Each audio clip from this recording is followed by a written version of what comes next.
call this regular meeting of the Jacksonville Planning Advisory Board together. It is 6:01. At this time, if you'll please stand for the Pledge of Allegiance by Matt Ray and the invocation by Steve Forney.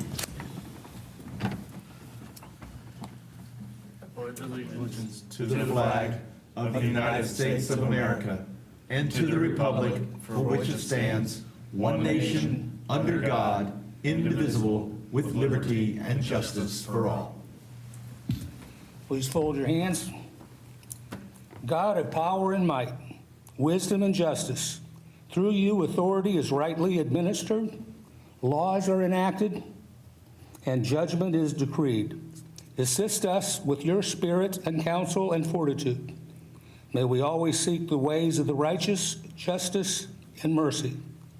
Grant that we may be enabled to protect the dignity of all human life and to create opportunities for those less fortunate than ourselves.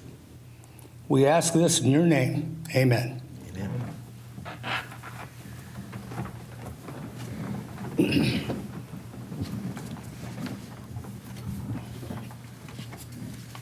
Okay, so I'm sure you all have your agenda in front of you. Any changes or corrections? If not, a motion would be in order. I make a motion. Motion to approve the agenda as presented. Do we have a second? Second. We have a second from Steve. That was fast. All those in favor of the motion, please signify by raising your right hand. Sorry.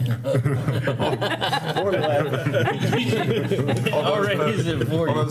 You tell me which way you vote. Can I change it to left this time? Sorry about that. Motion passes. Unanimous.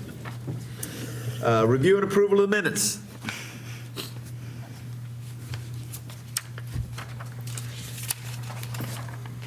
Take a look.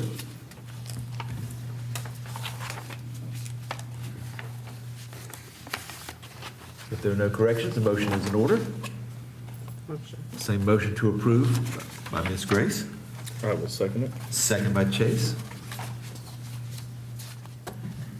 Any discussion? All those in favor, please signify by raising your right or left hand. All those opposed, motion passes. Councilman Sosa, Hey, how you doing? how are you? Good, happy to be here. Just another announcement that Jacksonville Ospreys is in town. I don't know if anybody's been out to watch the games. Tonight, we're actually playing again. I think this makes the fourth or fifth game we've had, I think, so far, and the ballpark looks great. It's a great crowd. I think we had, Anthony, what, 2,500 people the first opening night, so big turnout. It's a lot of fun to come to, so hopefully everybody gets at least catch a game or two this season. So that's about it. Cool. Okay. There being no old business, we'll move right to new business. So, Jeremy, you're up. Thank you, Mr. Chairman. Agenda item 1 is a proposed map amendment, a rezoning on Commerce Road. For you is the existing map, the existing zoning of the area. This request was submitted by Sherry T. Bevel and Rhonda Walker. Their representative is Mr. John L. Pierce of John L. Pierce and Associates. The request is to rezone from residential multifamily high density, as shown on the map before you, to office and institutional. Zoning across the newly extended Commerce Road is zoned RMF HD as well. Property to the west is zoned O&I and undeveloped. Properties to the southerly area are zoned RSF 7, used for single family, as are properties to the east. Before you on the screen is the Camel Land Use Plan. Camel Land Use Plan identifies this property and the properties to the north across Commerce Road as regional commercial. Properties to the west is mixed use, and the light yellow before you is low density residential. Before you on the screen now is the proposed zoning of O&I. Staff is recommending approval of this zoning that is supported by the Camel Land Use Plan, and the findings of fact A through J are found in the affirmative, and that the rezoning advances the public interest by creating I apologize for that typo. It should be creating more development opportunities, not high-density residential development opportunities, but more development opportunities.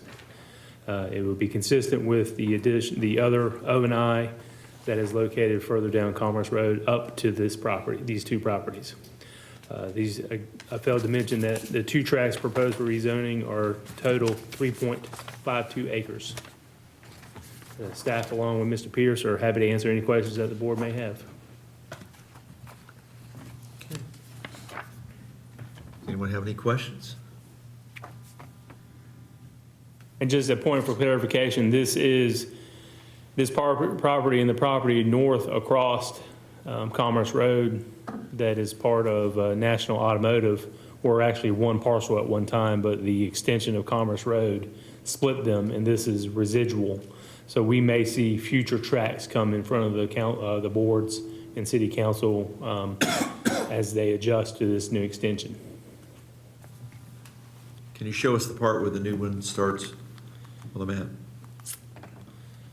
Does this assist? This is the aerial photography of the area showing that this property and those all around it are undeveloped. The property to the north here, this is all tied to Harry Brown's National Automotive. The existing zoning, clicking faster than it wants to move, is a combination of industrial and residential multifamily on those northern tracts, whereas those on Commerce Road are O&I, and this subject property would be O&I if the rezoning is approved.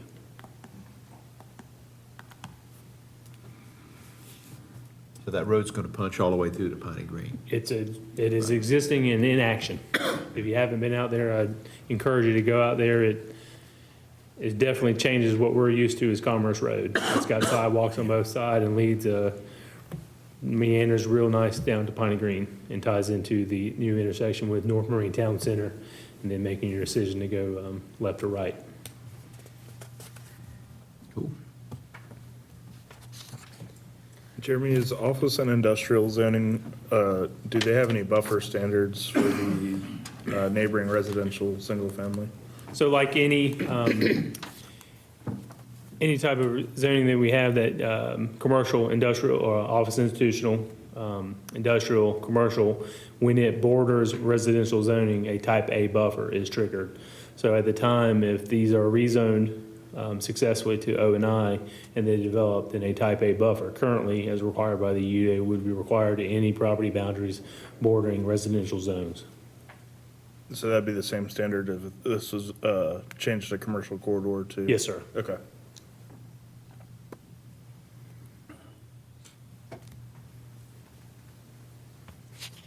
Can you show us the aerial with the greenery? So you're saying this area down here, there's nobody that has a house down there now? So this is one large property. The house is located up closer to Country Club Drive, but they own that entire parcel that is zoned residential single family. So if these two properties are rezoned and then later combined and developed, they would be responsible to install a type A buffer or leave the natural, and then working with staff through a review, meet the intent of the ordinance of providing a buffer.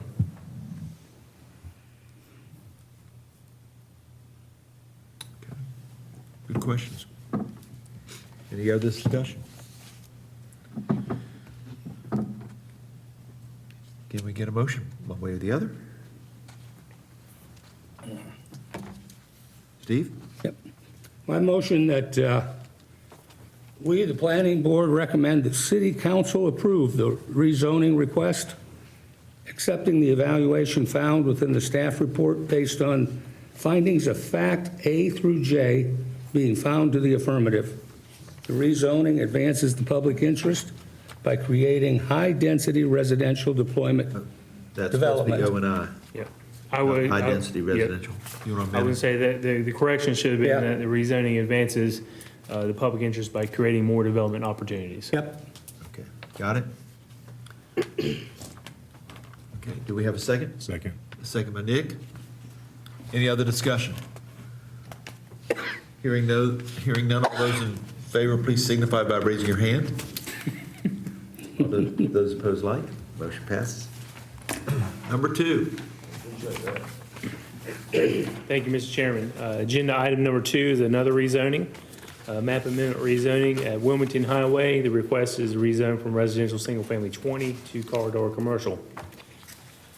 Some of you may be familiar with this location on Wilmington Highway, the corner of Bailey Drive, Autry's Mini Storage. The Autrys own this property that are requesting to be rezoned from residential single-family 20 to CC.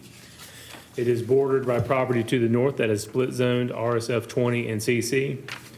The current Autry's Mini Storage and a single-family home to the south and west are zoned CC, and property to the south is zoned residential multifamily low density, and single-family and mobile home park are in that area.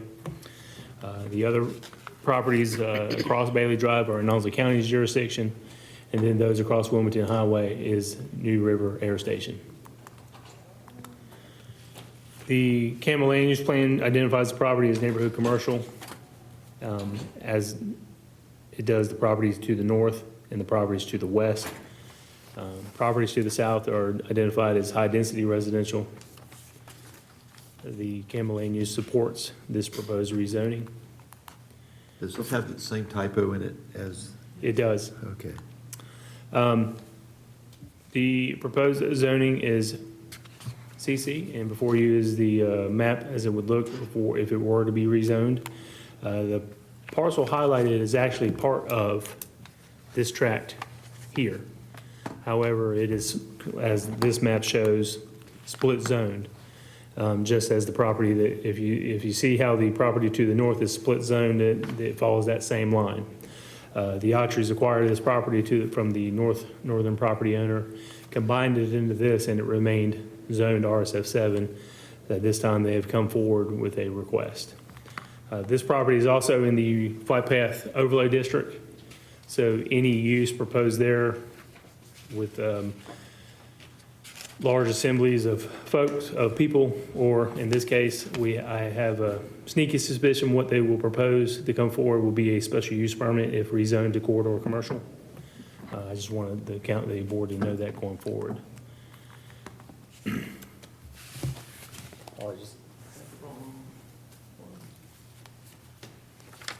The area they're requesting to rezone is 1.26 acres. The total parcel is 2.4 acres. With that being said, staff is recommending that the Planning Advisory Board recommend approval, and that the rezoning request, all the findings of fact A through J are found in the affirmative, that the rezoning advances the public interest by creating more development opportunities. Again, the same typo carries forward. Mr. Jason Houston, a representative of the client from Tidewater and Associates, is in attendance, and he, along with staff, would be happy to answer any questions that you have. Any questions?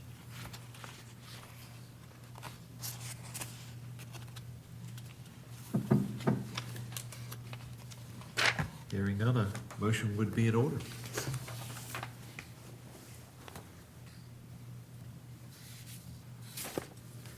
Mr. I'll Ray? make a motion Okay, to accept findings of fact A through J being found in the affirmative. The rezoning advances the public's interest by creating development opportunities moving forward.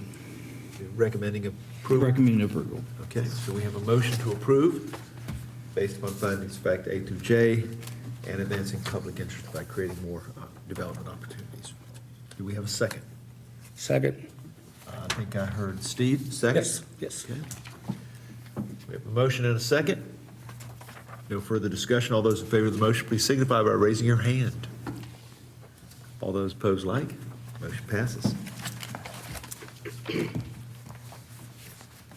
Number 3. Thank you, Mr. Chairman. Change of pace, this is a UDO text amendment. This is a request submitted by Continental Ground Incorporated. It is a request to amend Article 3 zoning districts, Section 3.5 residential-based zoning districts, and then more specifically subsection G, the residential multifamily low density. Specifically, the lot width. They've requested and proposed to amend the UDO to change the minimum lot width for duplexes from 65 to 55 feet wide. This is what the ordinance would look like if it were to be amended. Staff is also taking this opportunity to correct an error in the table where it identifies multifamily in the RMF LD zoning district. It is kind of a misnomer. Multifamily is typically tied to apartments. While it is, the district itself is residential multifamily.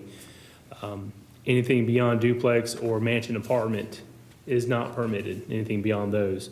So we thought it was pertinent to update the multifamily to the mansion apartment to make it match the allowed uses in that zoning district. Again, that is an additional request to the submitted request from Continental Ground Incorporated. So the two changes proposed is a combination of the reduction of 65-foot minimum width for duplex lots to 50 feet, and then the update from multifamily to the allowed use in the zoning district mansion apartment. Staff is happy to answer any questions the board have. With that, we are recommending approval of this request that is consistent with the adopted CAMA plan with policy 38.2 that revised development regulations to be responsive to innovative development proposals and existing conditions. The amendment is reasonable and is in the public interest. And again, we are recommending, the planning board recommend approval. Be happy to answer any questions the board may have.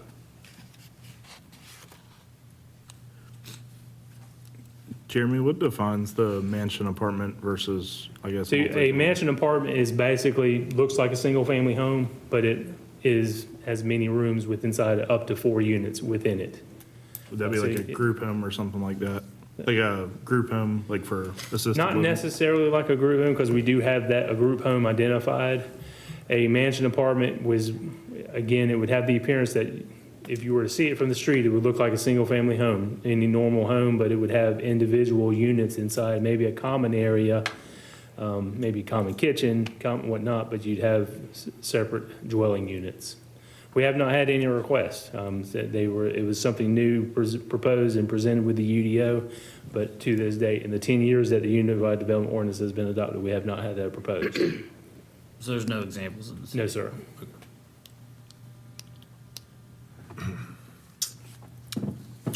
So it is, with that said, it is not a new use, it's one in our ordinance. We just wanted this table with this dimensional standards to be reflective of what's actually allowed in the zoning district, because when citizens review this table, they see multifamily and they, oh, well, we want to do townhomes or a 4-unit apartment complex. Well, that's not specifically allowed within this zoning district.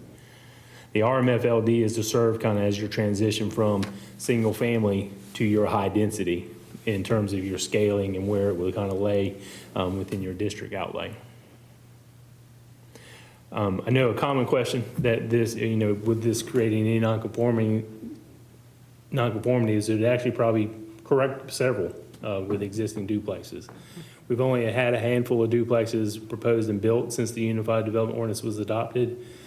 So any duplexes that the city has are pre-existing prior to 2014. So there's a high likelihood that a reduction from 65 to 50 feet wide would reduce the number of nonconformity, bringing some lots into compliance. I believe that the previous zoning ordinance allowed 50 feet. For some reason, with the adoption of the UDO, it took it to 65.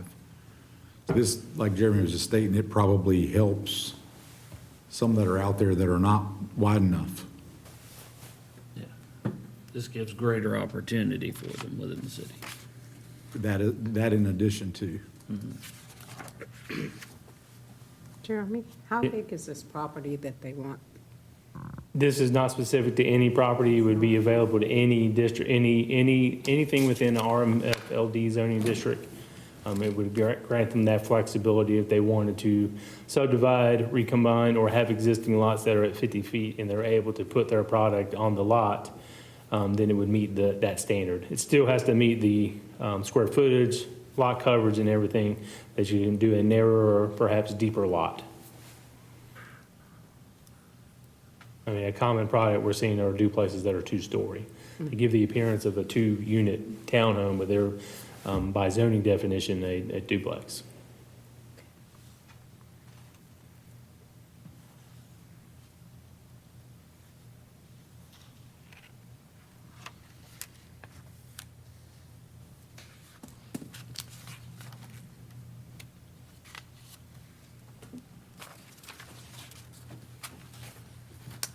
Do the mansion apartments, are they sort of like what an Airbnb, would that sort of fall under that category?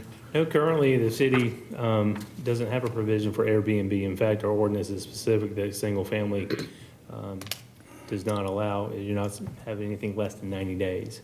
Imagine an apartment would be just as it is. If you had a single family that could meet building code, meet zoning code, divided internally into multiple apartments. Giving it that ability to have individual meters and whatnot to each of those units. I don't know how it would operate. Again, we haven't been presented with it, so Okay. there may be some things I couldn't necessarily address without having the experience of working with one.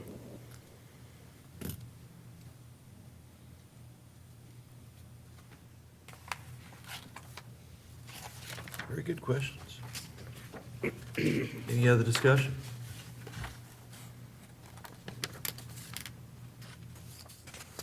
Hearing none, a motion would be in order. What's the board's pleasure?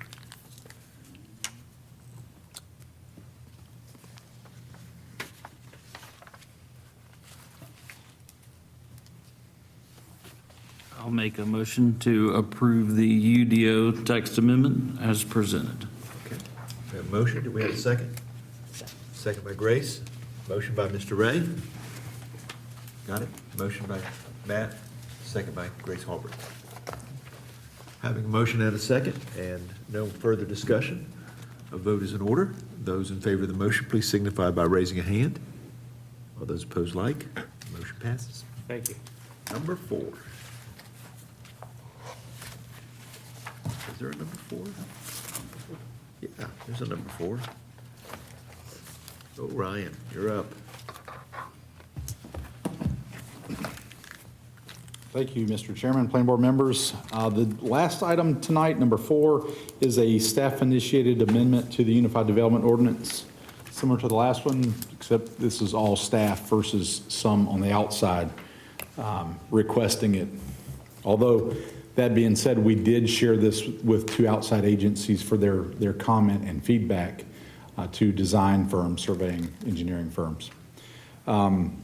So we've initiated this. It's come up recently, like we talked about last month, industrial uses that we haven't really seen a lot of since the adoption of the UDO, where we started looking at loading and unloading zones and what the ordinance requires.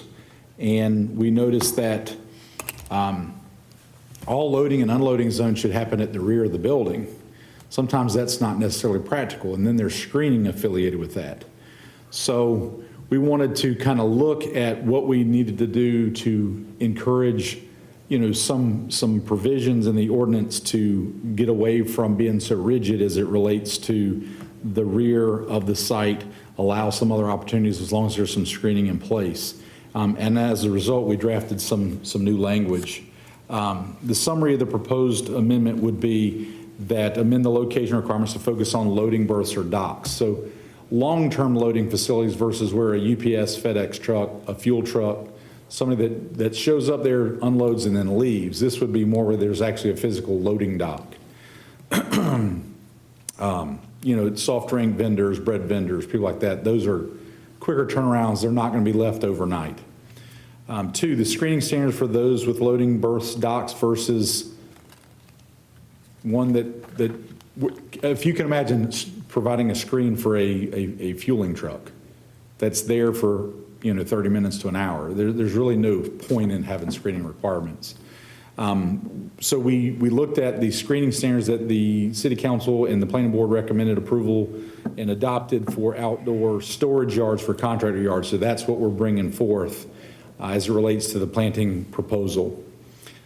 We've also created a phasing approach for screening. We know that sometimes you could have a proposed 3-tiered or 4-tiered phase development where before the 2nd and 3rd phase is built, you may see that loading dock from a street, but eventually over time, that continual development will create the screening that would be provided in the future. So we created a provision that talks about, a time period that you can basically keep and not screen that, knowing that the phase development would come forth. And then if that 3 years goes by and it doesn't basically come to fruition, then they would need to install that screening. Of course, they'd be able to go ahead and do that if they wanted to, but that's a provision that they don't currently have in the UDO. Then it would eliminate screening requirements for all loading spaces, as I think I kind of mentioned previously. With that being said, we think that this is a good step in the right direction. And we've also, Anthony Prenz, our transportation director, is here with us tonight. He's been working with kind of as a role, it's sort of like an economic development role. And we've also shared this with him based on the Jacksonville Business Park as one example in terms of making sure our ordinances are basically in line with what we would see as far as development within that business park. Be happy to answer any questions that the board may have. We are recommending approval, as stated on the first page, as we believe that it's consistent with CAMA Plan Policy 38.2, which states to revise the development regulations to be responsive to innovative development proposals and existing conditions. The amendment is reasonable and is in the public interest.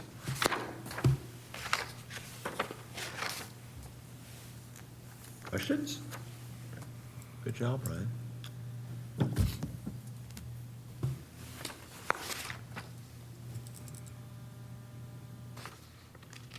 Okay, hearing none, can we get a motion? I did have one Okay, question, go I'm ahead. sorry. So this would it would not allow any sort of public or private streets loading areas? Am I gathering that right? So currently you are not permitted to load or unload in a public or private street. That's already in place. That's already in place. Yeah, that's already in place. We're not talking about making any changes to that.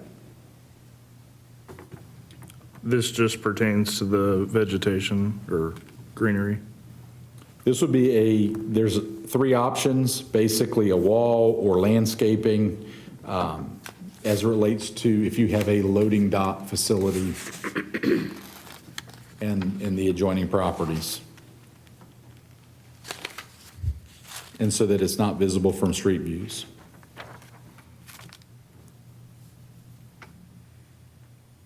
Do you have any like particular examples of where this would take place? I think a good one that we looked at would be the Aldis. So for example, they've got a loading dock at the back of their building, which is right next to a city street. Now, they are probably almost in compliance with these proposed standards, the way that the site's configured, but that would be a really good example of one that, I'm not gonna say that it would 100% comply, but it's pretty close. Tell the one on the Yop or the one out in Western, the one at Yop? A great question. The one at Maltsby, Brabham, so Western, next to Marine Federal Credit Union. The one at Yop, doesn't it face out towards the road too? If I remember, and I think, if I remember. That's one that I don't go by as often, so I'm not completely familiar with the way that one's oriented, but I know that the one we looked at when we were drafting this was the one on Western. Where did this, where was this initiated at like the staff level, or was this a citizen request? This was at staff level.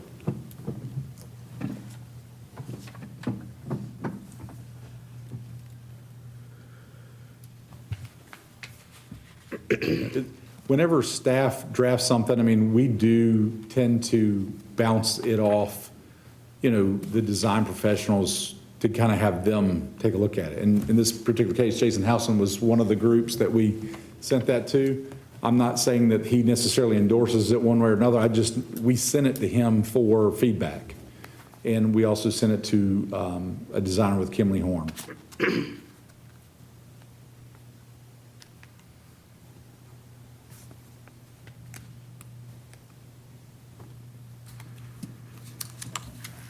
So currently, if you had a loading dock, like where Aldi's is at, let's say, they don't have to have any screens, they don't have to have any landscaping or anything in that area? Under the UDO, I believe that they are required to have screening. I don't know whether that was pre-UDO or not. I mean, I'd have to research the site to know. I just know that what they have probably meets these standards as it relates to the first option, which is the wall.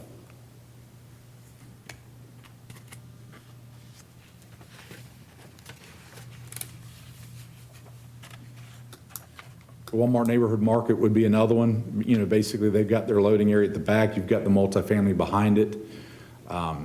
It may not be adequate today with this proposed standard. If they did something like that, then it would create some visible screening between the multifamily and the commercial development.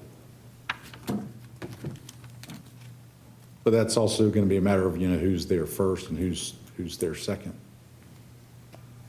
in that specific example.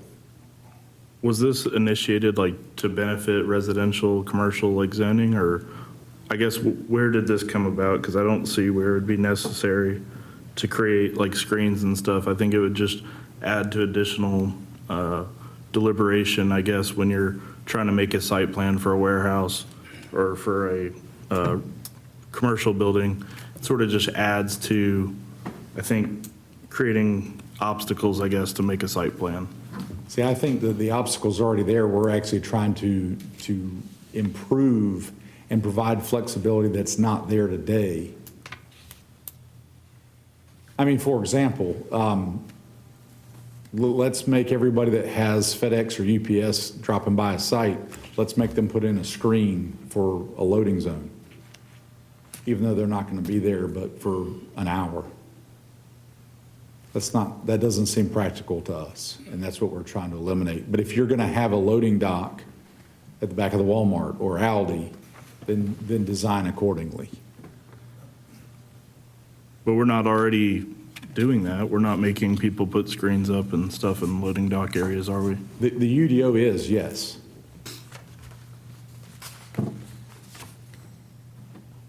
Okay. But it's not being enforced. Is that the difference, I guess? No, I would say that it is being enforced.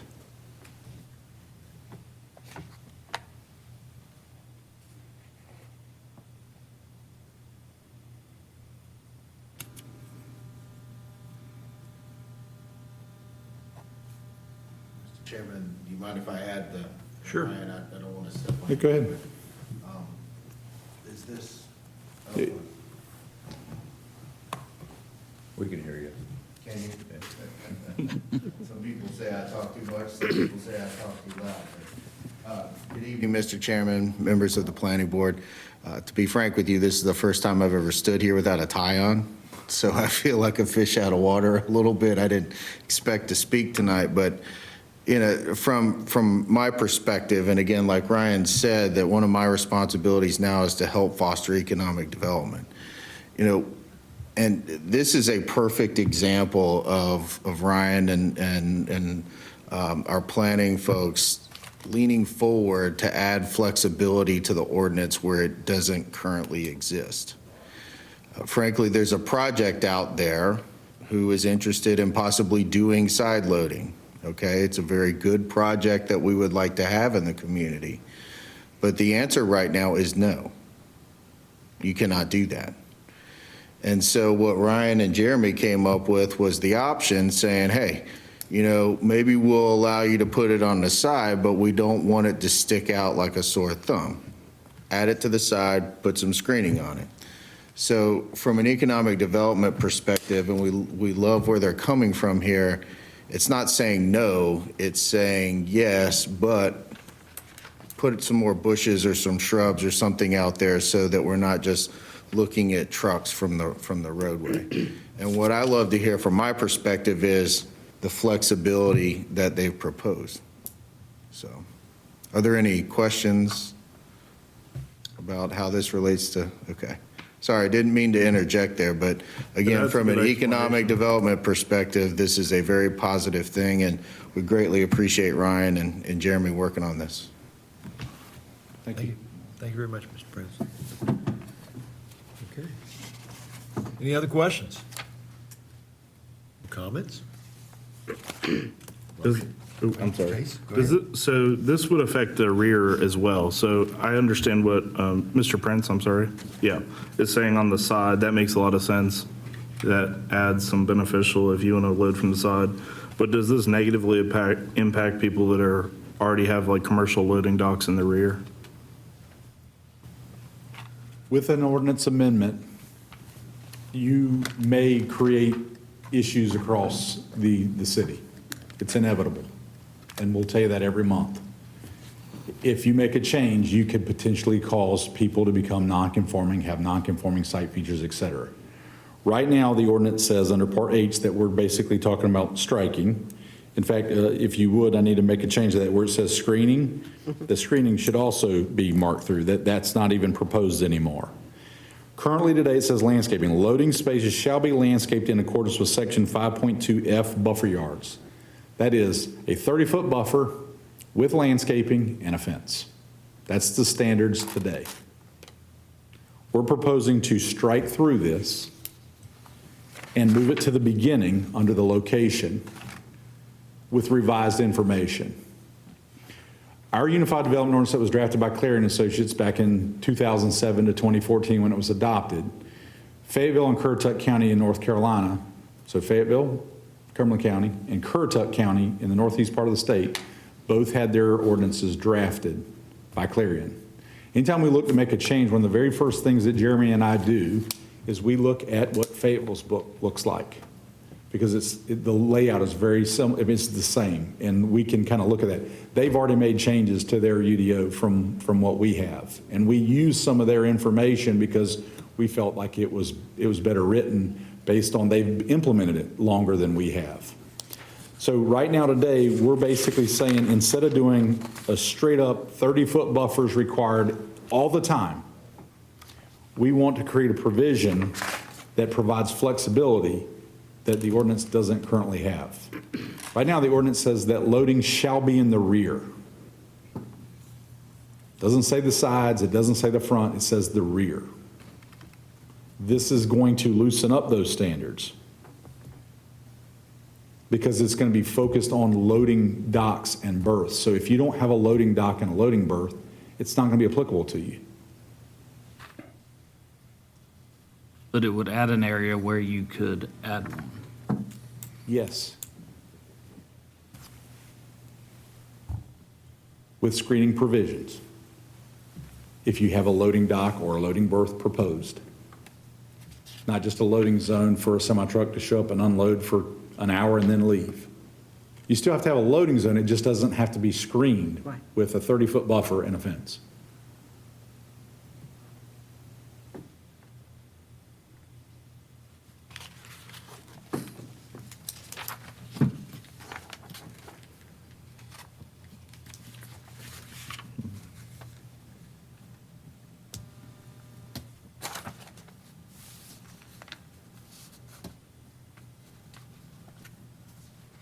Would it be possible to make the screening requirements just for the side, I guess, and leave the rear sort of as it currently stands?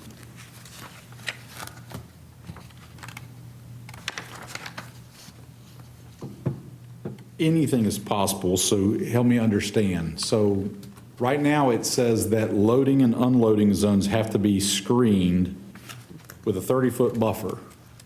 Currently, the rear does. Well, no, and that's loading spaces, period, but the ordinance says you have to put them in the rear. Okay. I think that's where my confusion was at. I thought at the rear, you didn't have to have any kind of screening. No, you do. Okay. So it's not changing anything with the rear? It's just adding to the side?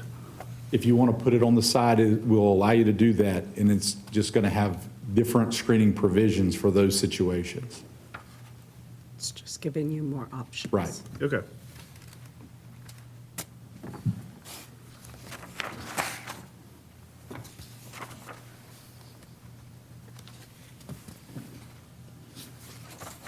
Mr. Chairman, I'd like to make a motion to approve the video text amendment as presented. Okay, we have a motion to approve. Second by Ms. Harbert. Any other discussion? Hearing none, those in favor of the motion, please signify by raising your hand. All those opposed, like. Motion passes. Good job, and great questions, guys. I'm glad you got really involved in that. Okay, Ryan, you're up. Thank you, Mr. Chairman. Sorry, I don't feel like I wasn't on my game with that one tonight. I apologize for that. The only thing I have to report is at your next meeting, we will have the elections of chair and vice chair. And Mr. Spring has served his 2 consecutive terms, I'm pretty sure. Yep. So he will not be eligible for chairperson. And we're going to do a little different this year. We'll basically hold the elections at the end of the meeting. That way, we don't have to play musical chairs, and that way the meeting can kind of run from start to finish seamlessly. And then at the end, take a vote for the new chair, vice chair, and then pass the gavel on to the new chairperson for the following month. That's all that I have. Thank you. Sounds great to me. Any other discussion? No questions? Motion to adjourn is in order. We have a motion to adjourn. Do we have a second? I'll second it. Second, and this meeting is adjourned. Good going.